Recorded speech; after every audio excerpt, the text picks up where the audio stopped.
Токмоктогу үй бүлөгө кол салуу. Каза болгон эки уулун күткөн эне ооруканада эмнеге жаткандыгын билбейт. Токмок шаарындагы жеке турак үйгө белгисиз бирөөлөр кирип, үй бүлө мүчөлөрүнө кол салып, анын кесепетинен 2 адам каза болгон.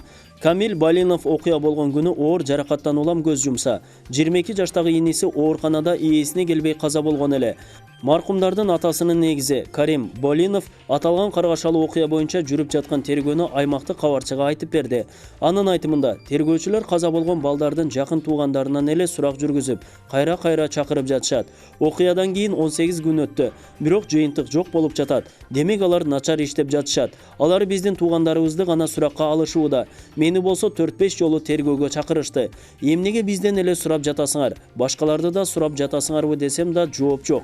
Алар жөн гана иштеп жаткан киши болуп, бизди эле чакырып, убакытты өткөрүп жатышкандай. Курман болгон энимдин телефон номерин эми карап жатышат.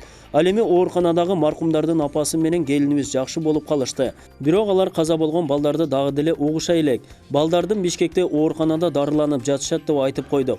Аларга кантип угузарыбызды билбей жатабыз. Тергөө иши аяктап, кылмышкерлерди кармашса угузат элек. Келин балабыз деле уга элек. Бирок ал өзү шектенип билип жатат. Ал эми апасы эки уулун күтүп, ооруканага эмне себептен жатып калганында эстей албай жатат, деди ал.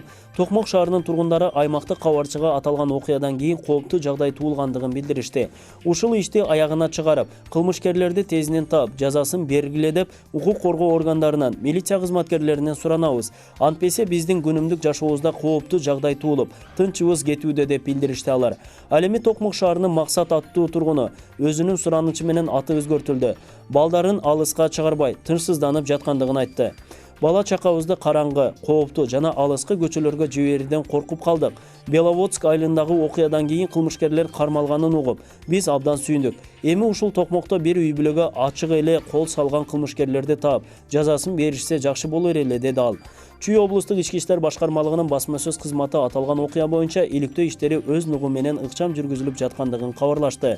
Ички иштер министрлиги, Чүй облустук ички иштер башкармалыгы, Токмок шаардык ички иштер бөлүмүнүн кызматкерлери тарабынан ыкчам иликтөө иштери жүргүзүлүп жатат. Бул кылмыш ишин иликтөөгө кесипкөй, тажрыйбалуу кызматкерлерибиз тартылган деп билдиришти басма сөз кызматынан. Буга чейин турмуш басылмасы Токмок шаарындагы жеке турак үйгө белгисиз бирөөлөр кирип, үй бүлө мүчөлөрүнө кол салышкандыгын кабарлаган. Алдын ала маалыматтарга караганда, үйгө кол салуу 27 декабрдан 28 декабрга караган түнү болгон.